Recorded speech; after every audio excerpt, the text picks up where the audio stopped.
Hello friends, welcome back to the channel. If you're new here, my name's Alice. This video is going to be about the new moon in Scorpio. It's occurring on November 13th of 2023 and it's at 4:27 a.m. Eastern Standard Time, so you can translate that to wherever you are in the world. So this new moon's at 20 degrees and 44 minutes of Scorpio. And we know that always with a new moon, it means that the moon and sun are at the same degree and in the same sign. And so in your own natal chart, this means that it's happening in a specific house. So both the sun and moon are in this conjunction in a specific house. And the house is what aspect of life you really funnel your Scorpio consciousness through. And so this is where the new moon is. It's what it's about in your life right now, is initiating something new in this aspect of your life. So you will want to look to see what house is it in. And ultimately though, I mean, it's a new moon in Scorpio. So this is about our Scorpio consciousness and what is Scorpio consciousness, but it is, all about our power and our intimacy with ourselves and our own needs, the intimacy with our senses, because Scorpio sits across from Taurus, and Taurus is the sign that is about utilizing the senses to assess what it is that is going to resource us in our own evolutionary journey. Scorpio is ruled by Pluto and Mars, and so this is about how we act upon our own evolutionary journey and our own desires. And we know our desires really just mean what's going to fuel or resource us towards our own evolutionary momentum. Mars, Pluto. And Scorpio is about the unconscious, so the things that we may not necessarily be completely conscious of. So it can contain the things that we aren't willing to face about ourselves. And that's why it has to do with the unconscious, because it does have to do with the things that maybe we haven't faced about ourselves, or we really haven't known about ourselves, or recognized or realized yet about ourselves in our own power versus disempowerment. So this is really the exploration of our power and how we act upon and we utilize our life force energy or our power, but also how we share that with other people and others in our lives. And so first and foremost, Taurus and Scorpio is that it's a yin sign. These are yin signs. So it's a yin axis in consciousness. So this is about our internal realm, but it is also about how we share the internal realm with others. Mars. So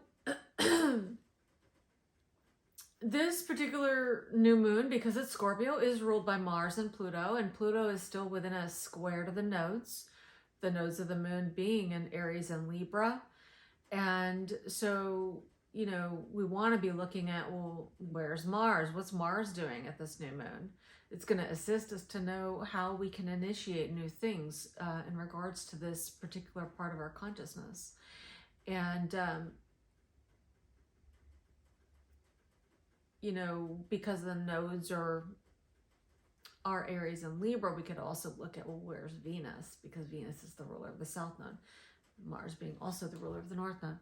So this is looking at, how are we acting upon our own needs? And one thing I find interesting is that the moon and Venus had a conjunction. You probably saw pictures of it or got to see it yourself, hopefully. And so the moon passed over Venus in Libra. It's in Libra about 5 degrees. And then it passed over the South Node. And then the moon made its way to the sun in Scorpio, right? So especially because it was passing over the South Node in Libra, I think this could really be, and Venus, we could be looking at how are we integrating our needs and our values and our sense of self-trust and self-value in our resources. How are we actually sharing our resources with others? And how are others sharing their resources with us? Is it mutually beneficial? Is it regenerating energy for both parties? And this is important because this moon and sun conjunction is opposing Uranus retrograde in Taurus, and that's at 21 degrees. So it's actually, the moon is applying to that opposition to Uranus retrograde. And Uranus is all about integration. And when we don't have the capacity or the consciousness or the self-awareness to integrate aspects of our consciousness or our lives, then we can also see that Uranus is a symbol of fragmentation of consciousness, compartmentalization in consciousness. And Uranus is in Taurus, so this is about our own needs, our own value, and how we share ourselves as a resource to others and with others.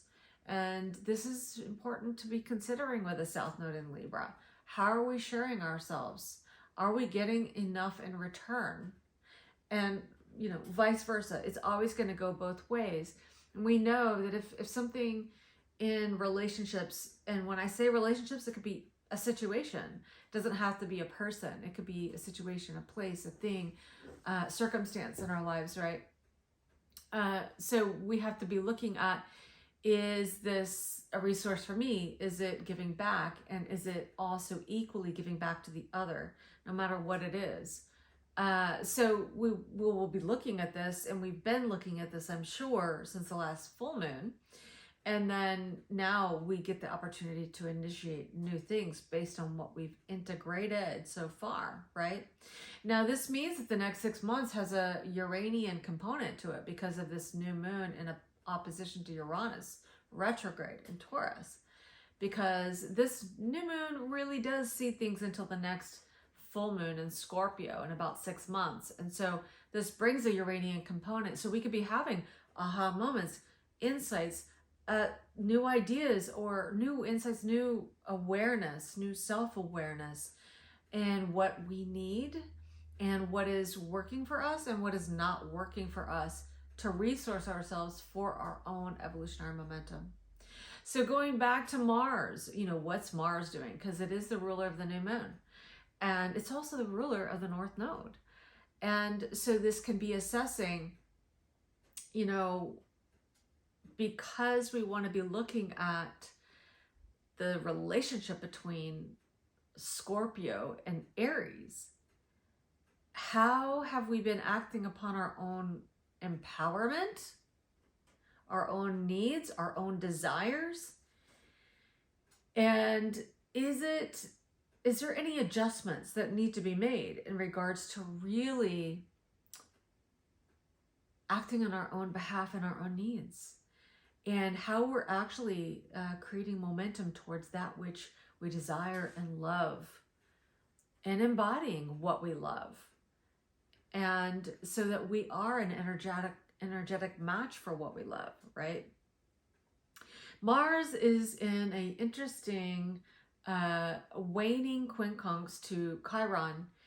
And if you don't already know, waning just means that it's no longer applying to an exact aspect. It's actually, the energy is actually already peaked, and it's starting to kind of dissolve. So we've probably had this experience of recognizing, are my actions actually really assisting me in who I am becoming, and what I really desire, acting on behalf of what I really desire, which we know means acting on behalf of our evolutionary momentum, because what we desire is a natural reflection of actually our next steps in our evolution. So, you know, are we actually acting on our behalf, or are we not, which may be actually creating a wounding in the way in which we relate to ourselves, in our own becoming, our own identity. So, you know, this is something to be aware of. And, you know, Mars just is also in a waning opposition to Uranus retrograde. So this means that it just actually we just had at this new moon just had the exact opposition to Uranus retrograde.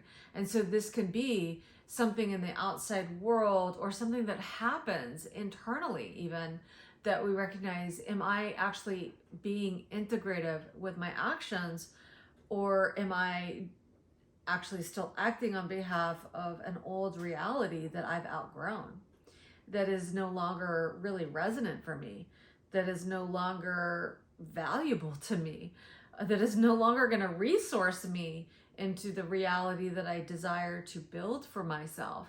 So this is about, are my actions congruent with what I value and with my own sense of self-trust?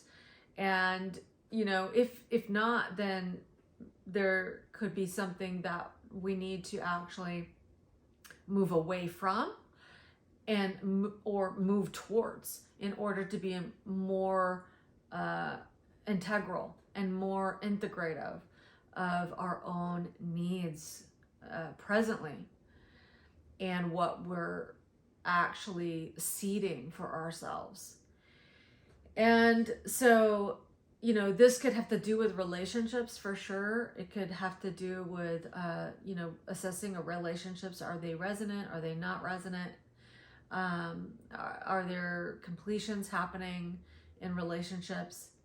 Now, another piece that I think is important to consider is that Mercury is in Sagittarius now. And at the new moon, it's at 4 degrees. So it's in a waning last quarter square to Saturn. And Saturn is just fresh direct in Pisces. And so this could have been looking at, are my thoughts, ideas, and perceptions, and the information I'm getting, is this actually still serving the reality I'm desiring for myself? And are there more conditionings from the collective unconscious, or that I may have inherited from my family line or my upbringing? Are there still ideas and perceptions and beliefs maybe that I've taken on that really are not resonant anymore for what the story that I want to be living? And maybe we could have been, really working on stories that just we don't desire to live anymore, ideas that really just aren't resonant for us anymore. Recognizing we've been subscribing to things that have shaped our reality in the past that is not really, we don't want to be taking with us in our new chapters of our lives, right? So this is a pressurized energy around completing ideas that maybe, areas where we could really hone in on making sure we are aligning with the story that we desire to live, and also aligning with the beliefs that would support the reality that we desire to build. So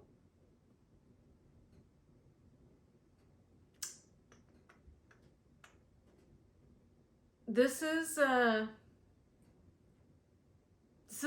really nice new moon because it is opposing Uranus, and just remembering that this does bring a component to the next 6 months that really could be assisting us to be harnessing our power in new ways, and to empowering ourselves in new ways, and really being able to see things in new ways, where we may be recognizing what is disempowering us and what has been disempowering us, and what has been empowering us, what's regenerating energy, what's not regenerating energy, what is true power for us. And if we've been thinking that